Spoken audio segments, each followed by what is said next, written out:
अस्सलाम वालेकुम। दुनिया व्लॉग के साथ मैं हूं अंजुम फारूक। सदर मुमलकत पर आइन से गद्दारी की तलवार लटकने लगी। अगर अगले 10 रोज़ में सदर मुमलकत ने इलेक्शन की तारीख का ऐलान ना किया तो मुस्तकबिल करीब में उन पर आर्टिकल 6 का मुकदमा बन सकता है और ऐवान सदर में होने वाली खुफिया मुलाकातों का नतीजा क्या निकलेगा। सदर मुमलकत इस वक्त शदीद मुश्किल में है, मुस्तरब हैं, परेशान हैं, क्योंकि एक तरफ आइन है और दूसरी तरफ है सियासी मसलहत। एक तरफ उनकी कानूनी टीम की एडवाइस है इलेक्शन की तारीख को लेके और दूसरी तरफ खुफिया मुलाकातों में उन्हें समझाया जा रहा है कि आप ऐसा करने से गुरेज करें। सदर मुमलकत की जो कानूनी टीम है वो कोई आम मामूली टीम नहीं होती। उसके अंदर उसको जो हेड करता है वो हाई कोर्ट के रिटायर्ड जज होते हैं। सदर मुमलकत आरिफ अलवी साहब की कानूनी टीम ने उन्हें मशवरा दिया है कि आइन के आर्टिकल 48 की सब क्लॉज 5 के तहत आपको इख्तियार हासिल है कि आप 90 डेज़ के अंदर इलेक्शन की तारीख का ऐलान करें।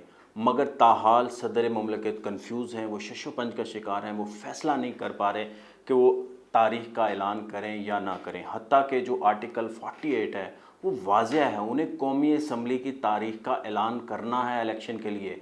सूबाई असम्बलियों की तारीख देना उनका इख्तियार नहीं है। वो इलेक्शन एक्ट 2017 की शिक जो 57 है उसके अंदर चूँकि अब तरमीम हो चुकी है, अब ये इख्तियार जो है सूबाई असम्बलियों की तारीख देने का इख्तियार जो है, इलेक्शन की तारीख देने का इख्तियार इलेक्शन कमीशन के पास चला गया है। मगर सदर मुमलकत को कौमी असम्बली की इलेक्शन के लिए तारीख का ऐलान करना है। उसकी वजह क्या है? सदर साहब क्यों कन्फ्यूज़ हैं, वो परेशान क्यों हैं, वो मुस्तरब क्यों हैं, वो तारीख का ऐलान क्यों नहीं कर रहे?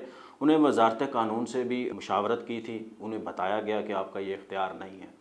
इलेक्शन कमीशन भी यही कहता है। उन्होंने चीफ इलेक्शन कमिश्नर को कहा था आप मुलाकात के लिए आए, वो नहीं आए। उन्होंने कहा कि ये आपका इख्तियार नहीं है। मगर जो चीज़ कॉन्स्टिट्यूशन के अंदर वाज़ह लिखी हुई है वो दोनों कानून का हवाला दे रहे हैं, वो आइन का हवाला नहीं दे रहे। आइन ये कहता है कि सदर साहब ने देना है, तारीख का ऐलान करना है कौमी असम्बली का, क्योंकि उन्होंने आइन के आर्टिकल 58 की सब क्लॉज 1 के तहत वज़ीर आज़म की एडवाइस के ऊपर समरी के ऊपर दस्तखत किए हैं।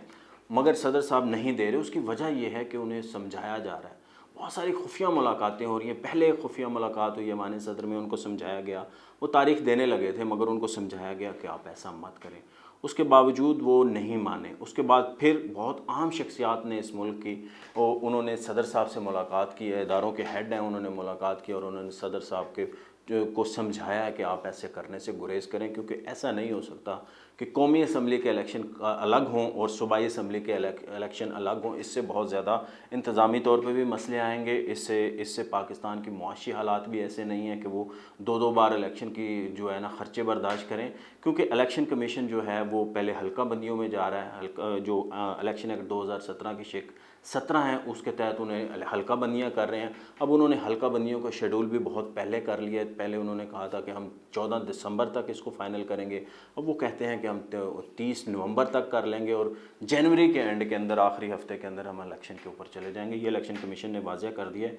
इन्हीं मुलाकातों में सदर साहब को समझाया गया है। ये चौथे फ्लोर के ऊपर मुलाकातें हुई ऐवान सदर के, जहाँ सदर साहब का ऑफिस है। उस वक्त जब ये मुलाकात हुई तो वहाँ पर कोई नहीं था, सबको बाहर भेज दिया गया और ये मुलाकात जारी रही, काफ़ी देर जारी रही। और खैर मुझे ऐसे लगता है कि सदर साहब शायद मान गए हैं, इसलिए उन्होंने तारीख का ऐलान नहीं किया। वरना गुज़श्ता माह 9 तारीख को असम्बलियाँ डिज़ोल्व हुई थी और आज जो है ना इस बात को 24 दिन गुजर चुके हैं। मज़ीद सदर साहब के पास 10 दिन है। अगर उन्होंने ये डेट का ऐलान ना किया तो उनके ऊपर फिर वो आइन के मुजरम करार पाएंगे। उनके ऊपर मुस्तकबिल करीब के अंदर आर्टिकल 6 का मुकदमा भी बन सकता है। इसलिए वो कंफ्यूज हैं, क्योंकि जो सदर साहब की कानूनी टीम है उसने जो एडवाइस किया वो रिटन एडवाइस होती है, वो ज़ुबानी एडवाइस नहीं होती। सदर साहब चले जाएंगे, उनकी कानूनी टीम की एडवाइस मौजूद रहेगी। उसके ऊपर आइंदा आने वाली हुकूमत, अगर उनके मुखालफिन की हुकूमत आगे, जो उनके सियासी तौर पर मुखालफिन होंगे, तो वो इस बात के ऊपर उन पर मुकदमा बना सकते हैं कि सदर साहब की कानूनी टीम ने उनको एडवाइस किया था कि आप इलेक्शन की तारीख दे दें, सदर साहब ने नहीं दी थी, तो इसलिए उनके ऊपर मुकदमा बनाया जा सकता है। इसलिए क्योंकि कानून जो कॉन्स्टिट्यूशन है वो वाज़ह है। यहाँ पे जो कॉन्स्टिट्यूशन है वो सुप्रीम होता है, कानून से ज़्यादा उसको मोतबर होता है, मगर सदर साहब इस बात को नहीं समझ रहे। इलेक्शन कमीशन का भी यही मानना है, मगर उनकी मंतक मुझे समझ नहीं आती। इलेक्शन कमीशन कहता है कि आइन की आर्टिकल 58 की सब क्लॉज 2 के तहत अगर असम्बलियाँ सदर साहब तोड़ेंगे, जो कि अगर उसके अंदर लिखा हुआ है कि अगर किसी वज़ीर आज़म के ख़िलाफ़ अदम एतमाद आती है तो उस सूरत के अंदर कोई हुकूमत जो है, कोई सियासी जमात जो है ना नया वज़ीर आज़म लाने की पोजीशन में नहीं है, तो सदर साहब असम्बलियाँ तोड़ देंगे। तो उस सूरत में सदर साहब 90 डेज़ के अंदर देंगे। मगर ये इस दफ़ा चूँकि मामला उल्ट है, तो क्योंकि ये प्राइम मिनिस्टर ने समरी भेजी थी और सदर साहब ने साइन किए थे आइन के आर्टिकल 58 की सब क्लॉज 1 के तहत, इसलिए उनको इख्तियार हासिल नहीं है। ये कहाँ लिखा हुआ है कि सदर साहब को इख्तियार हासिल नहीं है, कि इस शिक के तहत इख्तियार हासिल है और इस शिक के तहत इख्तियार हासिल नहीं है। सदर साहब का सवाबदीद इख्तियार है, सदर साहब ने ही डेट देनी है, और ये प्राइम मिनिस्टर की भी किसी समरी की एडवाइस की भी ज़रूरत नहीं है। इसलिए सदर साहब को हिम्मत पकड़नी चाहिए, और अगर उन्होंने इस इलेक्शन को डेट देनी है तो वो डेट दें। अगर उन्होंने डेट नहीं देनी तो वो इस कौम को बताएं कि उन्होंने डेट क्यों नहीं देनी। सदर साहब को ये इबहम ख़त्म करना होगा, उनको ये कन्फ्यूजन ख़त्म करनी होगी, क्योंकि जैसे जैसे इलेक्शन लेट हो रहा है इस तरह पाकिस्तान की मईशत गिर रही है। जब से निगरान हुकूमत आई है कोई चीज़ संभल नहीं रही। पहले हालात डिफरेंट थे, पहले जो चीज़ एक महीने में जो रुपया जितना डिवेल्यू होता था, अब हफ्ते में इतना डिवेल्यू हो रहा है। पहले जितनी महंगाई एक महीने में या 1.5-2 महीनों के अंदर होती थी, अब वो हफ्तों के अंदर हो रही है।